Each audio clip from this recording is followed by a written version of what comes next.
하나의 특정 사건을 재판하기 위해서 아예 법을 새로 만든다. 이게 가능한 일일까요?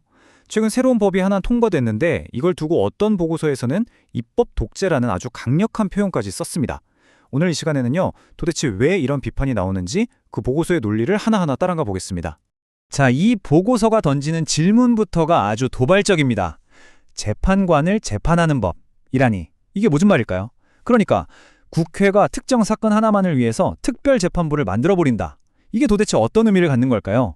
혹시 이거 판결을 내리는 판사 자체를 입법부가 심판하려는 시도는 아닐까요? 자, 상황은 이렇습니다. 한쪽에는 내란 사건을 다룰 특별재판부를 만들자는 새로운 법이 있어요. 그런데 다른 한쪽에선 이걸 입법 독재라고까지 부르는 보고서가 나온 거죠. 아니, 도대체 어떤 근거가 있길래 이렇게까지 강하게 비판하는 걸까요? 지금부터 그 논리를 한번 제대로 파헤쳐 보겠습니다. 자, 본격적으로 비판 내용을 보기 전에요. 일단 이 법이 도대체 뭔지부터 알아야겠죠. 논란의 중심에 있는 이른바 내란재판부법, 이게 정확히 뭘 하자는 법인지 핵심 내용부터 짚고 넘어가겠습니다.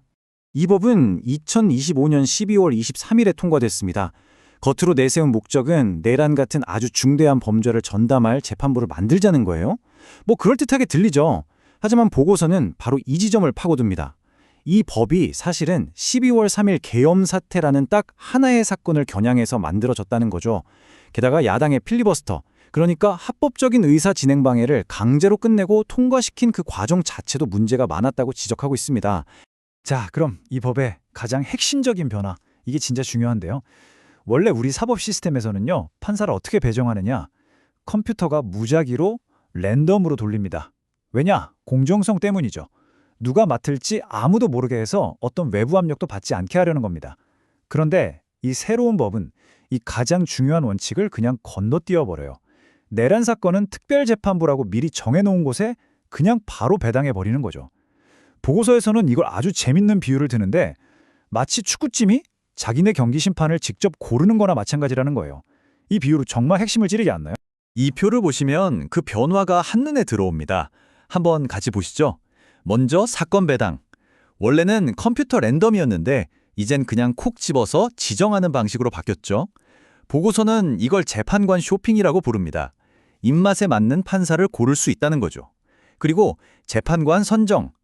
이것도 원래 법원장이 하던 걸 복잡한 위원회를 만들어서 하는데 이러면 정치권이 개입할 여지가 생긴다고 우려하는 겁니다.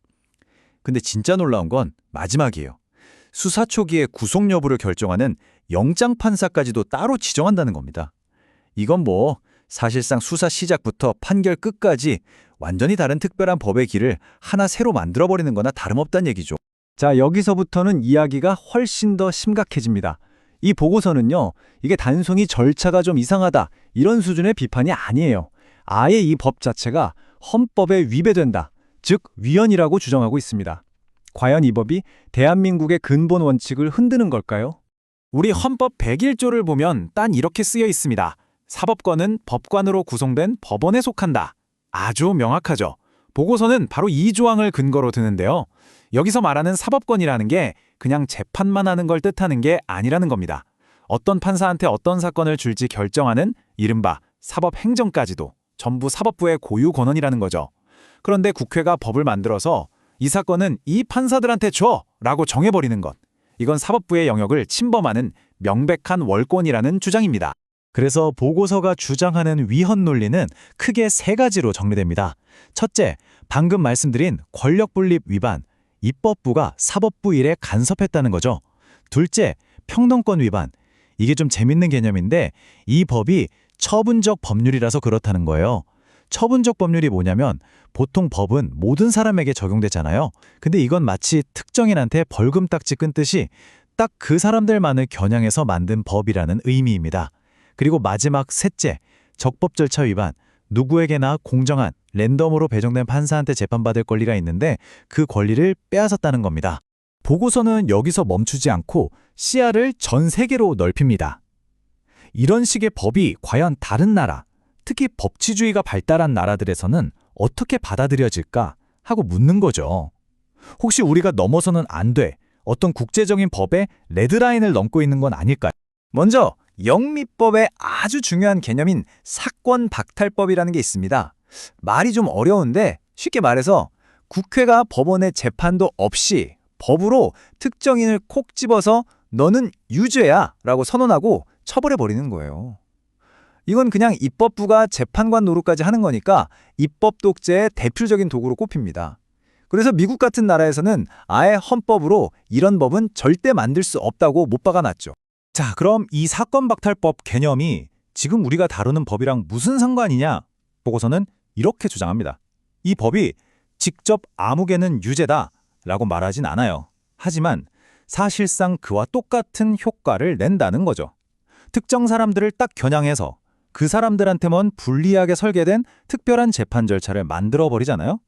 이건 입법부가 사실상 유죄로 가는 고속도로를 깔아주는 거나 마찬가지라는 겁니다. 마치 특정 선수만 불리하도록 달리기 트랙에 장애물을 설치하는 것과 같다고 볼 수 있겠죠. 이번엔 독일 같은 대륙법계 국가의 원칙을 한번 볼까요? 법률이 정한 법관이라는 원칙이 있습니다. 이것도 핵심 아이디어는 간단해요. 내가 어떤 사건에 휘말렸을 때 나를 재판할 판사는 그 사건이 터지기 전에 이미 정해져 있던 일반적인 규칙에 따라 배정되어야 한다는 겁니다. 사건이 터지고 나서 이 사건은 저 판사한테 줘야겠다 하고 누군가 마음대로 정할 수 없게 어떤 조작의 가능성도 원천 차단하겠다는 아주 중요한 원칙이죠. 보고서는 바로 이 지점에서 지금의 새로운 법이 큰 문제를 드러낸다고 지적합니다. 이 법률이 정한 법관 원칙을 그냥 정면으로 어기고 있다는 거죠. 왜냐? 이 법은 사건이 이미 발생한 후에 오직 그 사건 하나만을 위해서 특별 재판부를 만들고 있잖아요. 이건 미리 정해진 중립적인 규칙이 아니라 사후에 만들어진 특별한 규칙이니까요. 완전히 정반대의 상황인 셈입니다. 자, 이제 보고서의 주장 중에서 가장 대담하고 어쩌면 가장 논쟁적인 부분으로 넘어가 보겠습니다. 보고서는 이게 단순한 법리 다툼이 아니라고 말합니다. 그러면서 인류 역사의 가장 어두웠던 시기들을 소환해서 지금 우리에게 강력한 경고를 보내고 있습니다. 첫 번째로 언급되는 사례는 바로 나치 독일의 인민재판소입니다.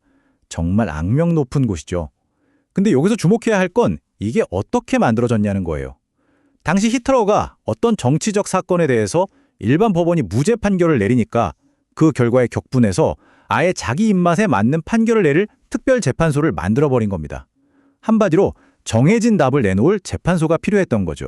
두 번째 사례는 일제강점기의 사상검사입니다. 이 조직 역시 진실을 밝히는 게 목적이 아니었어요. 정치적으로 반대하는 사람들이나 독립운동가들을 탄압하기 위해 만들어진 특별기구였습니다. 겉으로는 법의 모습을 하고 있었지만 속을 들여다보면 그 목적은 철저하게 정치적이었던 거죠. 그리고 보고서가 드는 세 번째 가장 극단적인 예시는 바로 북한의 사법부입니다. 보고서에 따르면 북한에는 우리가 생각하는 독립적인 법원이라는 개념 자체가 아예 존재하지 않습니다. 사법부 전체가 그냥 집권당의 뜻을 실행하는 하나의 도구일 뿐이라는 거죠. 법이 정치를 위해 복무하는 완전히 종속된 상태를 보여주는 겁니다. 이 표를 보시면 보고서의 주장이 얼마나 파격적인지 알 수 있습니다. 나치의 인민재판소와 이번에 만들어진 내란재판부를 직접적으로 비교하고 있거든요. 보고서가 주장하는 유사점을 한번 보세요. 시작부터가 비슷합니다. 둘 다 기존 법원의 결정이나 절차에 대한 불만에서 출발했다는 거죠. 목표도 마찬가지입니다. 특정 정치적 사건을 겨냥해서 원하는 결과를 얻으려 한다는 점이 닮았다고 보고요. 그리고 그 방식, 즉 정상적인 판사 배정 절차를 건너뛰고 특별한 판사를 임명한다는 점도 똑같다고 지적합니다. 과거의 역사가 이렇게 현재와 겹쳐 보인다는 건 정말 섬뜩한 경고처럼 들립니다. 자, 그렇다면 이 모든 논의가 결국 우리에게 말하고자 하는 건 뭘까요? 왜 이게 이렇게 중요한 문제일까요? 보고서는 마지막으로 이 법이 우리 사회에 가져올 장기적인 후폭풍에 대해 아주 엄중하게 경고하면서 끝을 맺습니다. 보고서가 예측하는 미래는 이렇습니다. 첫째, 법원 판결도 정치적으로 입맛에 맞게 만들 수 있구나라는 인식이 퍼지면서 사법부 전체에 대한 국민의 신뢰가 뿌리부터 흔들릴 수 있다는 겁니다. 둘째, 아주 위험한 선례를 남기게 됩니다. 이번 정부가 이렇게 하면 다음 정부도 똑같이 전 정권을 겨냥해서 특별 재판부를 만들지 않겠어요? 끝없는 정치 보복의 악순환이 시작될 수 있다는 거죠. 그리고 마지막으로 국제사회에서 쌓아온 대한민국의 명성, 즉 법치주의가 바로선 민주주의 국가라는 이미지에 큰 타격을 줄 수 있다고 경고합니다. 보고서는 이 모든 상황을 아주 강렬한 한 문장으로 요약합니다. 바로 괴물을 잡기 위해 스스로 괴물이 되어서는 안 된다는 거죠. 이게 무슨 뜻이겠어요? 아무리 나쁜 범죄자를 잡는 게 중요하다고 해도 그 과정에서 우리가 지켜야 할 헌법 원칙까지 무너뜨린다면 그건 결국 또 다른 방식으로 우리 스스로를 파괴하는 행위라는 그런 깊은 성찰을 담고 있는 말입니다. 그리고 바로 이 지점에서 보고서는 법의 본질에 대한 마지막 질문을 던집니다. 보고서의 결론은 이렇습니다.